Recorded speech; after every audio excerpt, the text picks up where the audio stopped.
வணக்கம். செல்வகுமாரின் அதிகாலை வானிலை ஆய்வறிக்கை. அதிகாரப்பூர்வ வானிலை அறிக்கைக்கு இந்திய வானிலை ஆராய்ச்சித்துறை அறிக்கையை பார்க்கவும். 2025 செப்டம்பர் 18 வியாழக்கிழமை அதிகாலை நிலவர ஆய்வறிக்கை. நேற்றைக்கு தமிழ்நாட்டிலே அனைத்து மாவட்டங்களிலும் மழை பெய்தது. ஆனால் ஒதுக்கியும் இருந்தது, மிக பலத்த மழையும் பொழிந்திருக்கிறது. ஆக ஒதுக்கியுள்ள மாவட்டங்களுக்கு இன்றைக்கு பொழியும் என்ற தலைப்புச் செய்தியுடன் வரக்கூடிய நாட்களிலும் மழை இருக்கிறது என்கின்ற தகவலுடன் இணைத்து வானிலை அறிக்கையை சமர்ப்பிக்கிறேன்.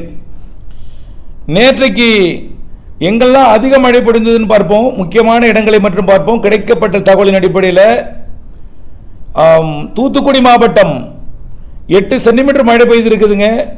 72 மில்லிமீட்டர் 72.5 மில்லிமீட்டர் மழை பசுவந்தானையில் பொழிந்திருக்கு. தெற்கிலிருந்து பார்த்து வருகிறேன். அடுத்தபடியாக பார்த்தீங்கன்னா திருச்சி மாவட்டம் தொட்டியத்திற்கு வடக்கு புறம் இருக்கக்கூடிய பகுதியில் 100 மில்லிமீட்டர் மழை பொழிந்திருக்கு. கோடங்கிப்பட்டியில் அதற்கு தெற்கு புறம் இருக்கக்கூடிய 8 சென்டிமீட்டர் மழை பொழிந்திருக்கு. 80 மில்லிமீட்டர் மழை 70 மில்லிமீட்டர் மழை 7 சென்டிமீட்டர் மழை பொழிந்திருக்கு. அதே போல தொட்டியத்திற்கு வடக்கு புறம் ஏழுப்பட்டியில் 100 மில்லிமீட்டர் மழை 10 சென்டிமீட்டர் மழை பொழிந்திருக்கு. இது எங்கன்னா நேர கரூருக்கு வட கிழக்கே. அடுத்தபடியாக மேட்டூருக்கு வடக்கு புறத்தில் பார்த்தீங்கன்னா நெருப்பூர்ல 7 சென்டிமீட்டர் மழை. மேட்டூருக்கு வடக்கு புறம், மேட்டூர் நீர்த்தேக்க பகுதினே சொல்லலாம். நெருப்பூர் 7 சென்டிமீட்டர் மழை 70 மில்லிமீட்டர் மழை பொழிந்திருக்கிறது. அடுத்தபடியா அது இன்னும் பார்த்தீங்கன்னா தருமபுரி மாவட்டம் மற்றும் சேலம் மாவட்டம் எல்லை பகுதின்னு சொல்லலாம். பொம்மிடிக்கு வடக்கு புறம் இருக்கக்கூடிய ஒரு பகுதி.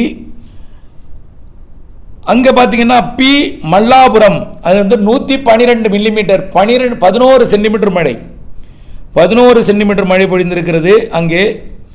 அடுத்தபடியாக பார்த்தீங்கன்னா கிருஷ்ணகிரி மாவட்டத்தில் குருப்புறப்பள்ளி 8 சென்டிமீட்டர் மழை 80 மில்லிமீட்டர் மழை.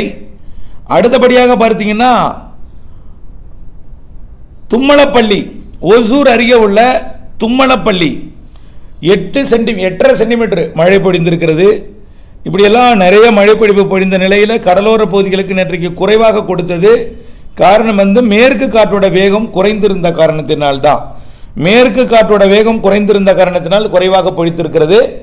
நேற்றைக்கு மதியமெல்லாம் குடவாசல்லாம் கனமழை பொழிந்திருக்கு, அது வேற விஷயம். சரி, இன்றைக்கு எப்படி இருக்கும்? இன்னும் பல பகுதிகளில் மழை பொழிவு எவ்வளவு இருந்தது என்பதையும் கொஞ்சம் பார்ப்போம். எவ்வளவு இருந்தது என்பதை கிடைக்கப்பட்ட தகவலின் அடிப்படையில் மழை பொழிவை பார்ப்போம். அரியலூர் மாவட்டம் அதிகமாக செந்தூரில் 22 மில்லிமீட்டர் தான் மழை பொழிந்திருக்கு.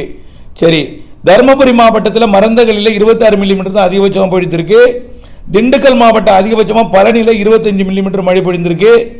ஈரோடு மாவட்டத்தில் வரட்டுப்பள்ளத்தில் 39 மில்லிமீட்டர் அதிகபட்சமாக மழை பொழிந்திருக்கு. கள்ளக்குறிச்சி மாவட்டத்தில் கடவனூரில் 15 மில்லிமீட்டர் தான் மழை.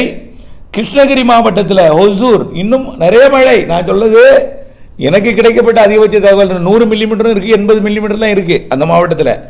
அடுத்தபடியாக ஒசூரில் 43 மில்லிமீட்டர், இது அதிகாரப்பூர்வ மழைப்பொழிவு மாதிரி உள்ளது. அது நாமக்கல் மாவட்டத்திலையும் மழை, புதுக்கோட்டை மாவட்டத்திலையும் மழை மேற்கு பகுதியில். அடுத்தபடியாக ராணிப்பேட்டை மாவட்டம் மின்னல் 59 மில்லிமீட்டரு, மேலும் டேனிஷ்பேட்டை சேலம் 50 மில்லிமீட்டர் மழை. சிவகங்கை மாவட்டத்தில் நிறைய மழை பொழிந்திருக்கு. நீலகிரி மாவட்டத்திலையும் 30 மில்லிமீட்டர் மழை பொழிந்திருக்கிறது. தேனி மாவட்டம், திருவாரூர் மாவட்டத்தில் திருவாரூரில் கூட நல்ல மழை பொழிந்திருக்கு. தூத்துக்குடி மாவட்டத்தில் கூட கயத்தாரில் 5 சென்டிமீட்டர் மழை பொழிந்திருக்குங்க. 45 மில்லிமீட்டர் மழை பொழிந்திருக்கு கயத்தாரில். இன்னும் பார்த்தீங்கன்னா திருப்பத்தூர் மாவட்டத்தில் ஆலங்காயத்தில் 70 மில்லிமீட்டர் மழை பொழிந்திருக்கு. 70. அதே போல் திருப்பூர் மாவட்டம் பாருங்க, திருப்பூர் சவுத்து 73 மில்லிமீட்டர் மழை பொழிந்திருக்கு. Tiruppur north 48 millimetre, Tiruppur collectorate 40 millimetre. அப்ப திருப்பூர்ல 73 மில்லிமீட்டர் திருப்பூர் சவுத் பொழிந்திருக்கிறது. திருப்பூர் மாநகரத்திற்கும் தெற்குப்புறம் இது நிறைய இடங்கள் மழைப்பொழிவு பட்டியல் இருக்கிற. நேற்றைக்கே பெரிய பட்டியல் இருந்து அறிவிக்க மறந்தேன். இன்றைக்கும் பெரிய பட்டியல் இருக்கு. நிச்சயமா மாலை அறிவிக்கிறேன். இன்றைக்கு வானிலை அறிக்கைக்குள் போவோம். நடக்க போவதை பார்ப்போம். ஆந்திர பிரதேச வளிமண்டலத்தில் நீடித்துக் கொண்டிருக்கூடிய ஆந்திர பிரதேசம் தெலுங்கானா இடைப்பட்ட வளிமண்டலத்தில் நீடித்துக் கொண்டிருக்கூடிய இந்த வளிமண்டல சுழற்சி தென்னிந்திய வளிமண்டல சுழற்சி என்று அறிவிக்கப்படக்கூடியது வடமேற்கு வெப்ப நீராவி காற்றை தமிழ்நாட்டில் குவித்துட்டு இருக்கு.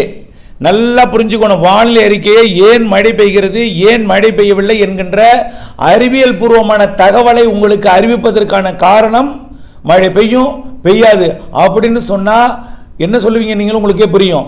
அப்போ அறிவியல் பூர்வமான காரணத்தை உங்களுக்கு விலக்கிக் கொள்வதற்கான காரணத்தை நீங்க புரிஞ்சுக்கிங்க. வடமேற்கிலிருந்து வெப்ப நீராவி காற்று வருது. எங்கிருந்து வருது? உயரழுத்த பகுதி. பாகிஸ்தான் எல்லையோரத்தில் ராஜஸ்தான் பகுதியில் உயரழுத்தம் இருக்கு. அங்கிருந்து வரக்கூடிய வெப்ப நீராவி காற்று அப்படியே அதாவது அங்க இருக்கிற குளிர்காற்று வரும்பொழுது அதாவது காற்று சுழற்சி இருக்கிற காரணத்தினாலே மகாராஷ்டிரா கடலோரம், கோவா கடலோரம், கர்நாடகா கடலோரம் வழியாக இது தமிழ்நாட்டின் கர்நாடக எல்லையோர மாவட்டங்கள் வழியாக நுழைஞ்சு தமிழ்நாட்டில் இறங்கி தமிழ்நாட்டின் வங்கக்கடலோரம் வழியாக வங்கக்கடலுக்கு மேலே இறங்கி அப்படியே ஆந்திர பிரதேசம் நோக்கி மீண்டும் போகுது. எப்படின்னா ஹைதராபாத் வழியா சென்னைக்கு வந்து விஜயவாடா போகுதுன்னு சொல்லலாம். புரியுதுங்களா? இப்படி வட்டம் அடிக்கக்கூடிய காற்றின் காரணமாக தான் இந்த மழை. சரி, ஆந்திர பிரதேசம் கர்நாடகா வழியாக வரக்கூடியது வெப்ப நீராவி. அதை குளிர்விக்கணும்னா காற்று எங்கிருந்து வரணும்? அரபிக்கடலேருந்து வரணும். சரி, அரபிக்கடலேருந்து வரக்கூடிய காற்று குளிர்காற்றா அப்படின்னு பார்த்தீங்கன்னா கேரளாவில் நுழையும் பொழுது அது குளிர்காற்று, பாலக்காட்டில் நுழையும் பொழுது அது வெப்ப நீராவியாக மாறி அதுவும் வெப்பமடைந்த காற்றாக மாறிடுது. இதனால என்ன ஆகுதுன்னா ரெண்டும் வெப்ப நீராவி. குளிர்விப்பதற்கு போதுமான குளிர்காற்று இல்லை. மரங்கள் இருந்தால் நிறைய மழை பொழிவை கொடுக்கும். மரங்களும் அந்த உயர்ந்த அந்த மேல் மட்டத்தில் குளிர்விக்கணும். அதற்கு ஏற்ற காற்று எங்கே இருக்கோ அந்த இடத்துல மட்டும்தான் மழை பொழிவை கொடுத்தது. ஆக ஒதுக்கி மழை பொழிவை கொடுக்கிறது. ஆனால் உயரழுத்தம் அதாவது காற்று திசை மாறும் பொழுது தென்மேற்கு பருவக்காற்று லட்சத்தீவு மாலத்தீவு இடைப்பட்ட திசை மாறும் பொழுது சற்று வடக்கு நோக்கி இருக்கும். அந்த வடக்கு நோக்கி வந்து திசை மாறினால் அது உயர்ந்த ரைஸ் ஆகி கொஞ்சம் குளிர்விக்கும். அந்த அமைப்பு இருந்தது. ஆனால் அந்த அமைப்பும் கொஞ்சம் குளிர்விக்கும் காற்றாக இல்லாமல் வெப்பமடைந்த காற்றாக வர்றதுனால ரெண்டு காற்றும் வெப்பமடைந்த காற்று. இதனால அதிகமான மேக உற்பத்தி ஆனது. எங்கெல்லாம் குளிர்ச்சி கிடைக்குதோ அங்கெல்லாம் மழை பொழிவை பொழிந்தது. பரவலாக மழை, குறைந்த மழை இருந்தது. தொடர் தூறலை கொடுத்தது. நேற்றைக்கு திருப்பூர் மாவட்டம் திருப்பூர் சவுத்தில் 7 சென்டிமீட்டர் மழை பெஞ்சிருக்கு. அதே போல தொட்டியத்துக்கு வடக்கே 10 சென்டிமீட்டர் மழை பொழிஞ்சிருக்கு. நல்லா புரிஞ்சுக்கணும். இதெல்லாம் வறண்ட பகுதி தான், மழையே பெய்யாத காற்று பகுதி. இதுவும் காற்று பகுதி தான். மழை பெய்ததா இல்லையா? அதே போல நேற்றைக்கு மணப்பாறைக்கும் அரவக்குறிச்சிக்கும் இடையில கூட 7 சென்டிமீட்டர் மழை பொழிஞ்சிருக்கு. இதுவும் காற்று பகுதி தான். பாலக்காட்டு கணவாய் அப்பாச்சி கவுண்டர் முதல் தாராபுரம் வரைக்கும் குலோப்ஜாம் தூரல் எனப்படக்கூடிய பெரிய பெரிய தூறல் விழுந்து கொண்டே இருந்தது. மேற்கிலிருந்து கிழக்கே வர வர தொடர் மழை தான். நீடித்த நின்ற மழை, எளிதிலே விலகாத மழை. அதாவது கர்நாடக பகுதியிலிருந்து ஈரோடு, கிருஷ்ணகிரி, தர்மபுரி, நாமக்கல், சேலம் வழியாக கரூர், திண்டுக்கல் மாவட்டத்துக்குள்ள நுழைஞ்ச அந்த வெப்ப நீராவியை பாலக்காட்டிலிருந்து வரக்கூடிய காற்று குளிர்வித்தால் மழை, குளிர்விக்காமல் இருந்தால் குறைவான மழை. அப்போ காற்று வேகமாக அடித்தால் அது திருச்சிக்கு தள்ளும். காற்று ரொம்ப வேகமாக அடித்தால் டெல்டாவிற்கு தள்ளும். குறைவாக அடித்தால் திருச்சிக்கும் கரூருக்கும் இடையே நிறுத்தும். அறவே காற்றே இல்லைன்னா உருவான இடத்திலேயே தூரிக்கிட்டே இருக்கும். அப்படித்தான் நேற்றைக்கு மழைப்பொழிவை கொடுத்தது. ஆக தமிழ்நாட்டிலே பரவலான மழைப்பொழிவை எல்லா மாவட்டங்களுக்கு கொடுத்தாலும் கயத்தாறுலையும் 5 சென்டிமீட்டர் மழை பெஞ்சிருக்கு. இதுவும் காற்று போய் தான் புரிஞ்சுக்கணும். ஆக வானிலை அறிக்கை சரியாத்தான் போய்கிட்டு இருக்கு. ஆனால் பரவலான மழை இல்லை. அதைத்தான் நம்ம சொல்லிக்கிட்டே இருக்கோம். கயத்தாறுல 5 சென்டிமீட்டர் அது உச்சபட்ச காற்று பகுதி. ஆரியங்காவு கணவாய் காற்று பகுதி. திருப்பூர்ல 7 சென்டிமீட்டர் அது பாலக்காட்டு கணவாய் காற்று பகுதி. குலோப்ஜாம் தூரல் பொள்ளாச்சி, உடுமலைப்பேட்டை சுற்று வட்டாரம் எல்லாமே, தாராபுரம் உள்ளிட்டா. ஆகவே இந்த மழைப்பொழிவு இருந்தது. ஆனால் அந்த மழைப்பொழிவு பெருமழையை கொடுக்கவில்லை. ஆனால் இன்றைக்கு கொடுப்பதற்கு வாய்ப்பு இருக்கிறது. ஆனாலும் வடமேற்கிலிருந்து வெப்ப நீராவி வருகிறது. பாலக்காட்டு கணவாயிலே இன்றைக்கு காற்றடித்தால் டெல்டாவிலே கூடுதல் மழைப்பொழிவை கொடுக்கும். பாலக்காட்டு கணவாயில் வெயில் அதிகரித்தால் குறைவான மழை நேற்று போல் தூறலை கொடுக்கும். நல்லா பாருங்க, வருவது வெப்ப நீராவி, 3 பக்கத்திலிருந்து வெப்ப நீராவி வந்துச்சுன்னா நாம குளிர்விக்க காற்று போகாது. பாலக்காட்டு கணவாயில குளிர்ந்த காற்று வந்தால் அளவான காற்றை பொறுத்து பாலக்காட்டு கணவாயில் நுழையக்கூடிய காற்றின் குணாதிசயத்தை பொறுத்து தான் மழை அமையும். சரி, கேரளாவிலிருந்து வரக்கூடிய காற்று அது குளிர்ந்த காற்றா இருந்தால் பாலக்காட்டு கணவாயில மழை பெய்யும், தாராபுரத்தில் எல்லாம். ஆனால் இன்றைக்கு மழை வாய்ப்பு இருக்கிறது. நம்ம எதுக்கு சொல்றேன்னா, வரக்கூடிய மேற்கு காற்றோட வேகம், அதில் இருக்கக்கூடிய குளிர்ச்சி தன்மையை பொறுத்து மழை பொழிவு மாறுபாடு அடையும். ஆனால் இன்றைக்கும் நேற்று போல் மழை இருக்கு. கூடுதல் மழையா குறைவான மழையா? ஆனால் எல்லா மாவட்டங்களுக்கும் வாய்ப்பு இருக்கிறது. தென் மாவட்டங்கள் முதல் வடகடலோரம் வரைக்கும் வாய்ப்பு இருக்கு. கன்னியாகுமரி முதல் பழவேற்காடு வரை வாய்ப்பு இருக்கு. டெல்டாவிற்கும் இருக்கு. மதுரை, திண்டுக்கல், திருச்சி, கரூர், புதுக்கோட்டை, சிவகங்கை, ராமநாதபுரம் மற்றும் கிருஷ்ணகிரி, தருமபுரி, திருப்பூர், கோயம்புத்தூர், ஈரோடு, எந்த மாவட்டத்தையும் சொல்லலைன்னா உங்க மாவட்டத்தையும் சேர்த்துக்குங்க. தமிழ்நாடு முழுவதும் அரியலூர், பெரம்பலூர், கரூர், இன்னும் என்ன சொல்லணும், ஏதாவது விட்டு சேர்த்துக்குங்க எல்லாத்தையும்.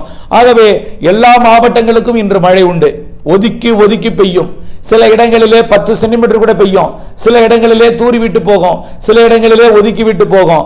இது தென்மேற்கு பருவமழை, தமிழ்நாட்டுக்கு உண்டான பருவமழை அல்ல. இருந்தாலும் இது வெப்பச்சலன காற்று சுழற்சி காரணமாக பொழிந்து கொண்டிருக்கூடிய மழை.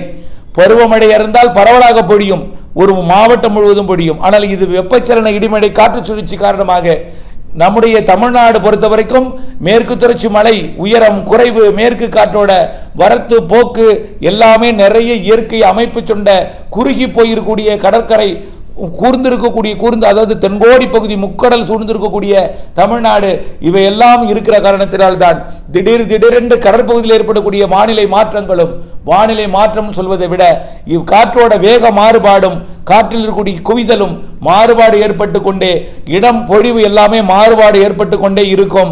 மழை உண்டு, மழை உண்டு. எங்கே கனமழை, எங்கே மிக கனமழை, எங்கே லேசான மழை என்பதெல்லாம் மழை பொழியும் போது நெருங்கும் பொழுது மதியத்தின் வெப்பநிலையை பொறுத்து அமையும். ஆகவே மதிய அறிக்கை சமர்ப்பிக்க வாய்ப்பு கிடைத்தால் நான் சமர்ப்பிக்கலாம். என்னுடைய பணி காரணமாக மதிய அறிக்கை சமர்ப்பிக்க முடியாது. ஓய்வு பெற்ற பின்பு மதிய அறிக்கை சமர்ப்பிக்கலாம்.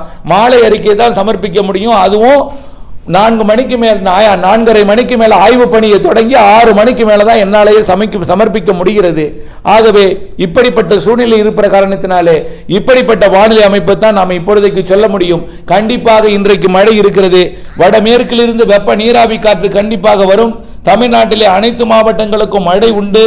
குறிப்பாக இன்றைக்கு கர்நாடக எல்லையோர மாவட்டமாம் கிருஷ்ணகிரி, தருமபுரி, அதே போல ஈரோடு, அதே போல சேலம், நாமக்கல், திருப்பூர், கோயம்புத்தூர், ஈரோடு மற்றும் பார்த்தீங்கன்னா திண்டுக்கல், திருச்சி, கரூர் மற்றும் தென் மாவட்டங்கள் முழுவதுமே, டெல்டா மாவட்டங்கள் முழுவதுமே என்று பல்வேறு மாவட்டங்களுக்கு இன்றைக்கு மதியமே மழை வாய்ப்பு இருக்கு. மாலை உறுதியா மழை வாய்ப்பு இருக்கு. உறுதி உறுதி உறுதி. மழை எங்கும் விலகவில்லை. இன்றைக்கு பொழியும். மாலை வரை, நள்ளிரவு வரை பொறுத்திருக்கவும், அதாவது நம்பிக்கை இழந்து விட வேண்டாம். மழையை எதிர்நோக்கி இருப்பவர்கள் நம்பிக்கை இழந்து விட வேண்டாம். அறுவடை விவசாயிகள் ஆய்வறிக்கையோடு இணைந்திருங்கள். வரக்கூடிய நாட்களில் மழை இருக்கிறது. அது அடுத்த அறிக்கையில் சமர்ப்பிக்கிறேன். இன்றைய வாய்ப்பை மட்டும் இதில் தெரிவித்திருக்கிறேன். மழை உண்டு. சென்னை, திருவள்ளூர், காஞ்சிபுரம், செங்கல்பட்டு, விழுப்புரம், புதுச்சேரி, கடலூர், மயிலாடுதுறை, டெல்டா மாவட்டங்கள் மயிலாடுதுறை, நாகப்பட்டினம், திருவாரூர், தஞ்சாவூர், காரைக்கால் மற்றும் அரியலூர், பெரம்பலூர், புதுக்கோட்டை, சிவகங்கை, மதுரை, திருச்சி, இதெல்லாம் நிறைய மழைப்பொழிவு நள்ளிரவிலே கொடுக்க வாய்ப்பு இருக்கு. மாலைக்கு மேல் நள்ளிரவுக்குள் இந்த இடத்துல மழைப்பொழிவு கண்டிப்பாக கொடுக்கும். தமிழ்நாட்டிலே இருக்கக்கூடிய அனைத்து மாவட்டங்கள், புதுச்சேரி, காரைக்கால் உட்பட நல்ல மழை காத்திருக்கிறது. பொறுத்திருங்கள். மாலை அறிக்கையில மழை உருவாகியதும் எங்கே நகரும், எங்கே மழை, எப்பொழுது மழை என்பதையெல்லாம் 6 மணிக்குள் சமர்ப்பிக்கிறேன். இணைந்தே இருங்கள் அப்டேட்ஸுடன். நன்றி.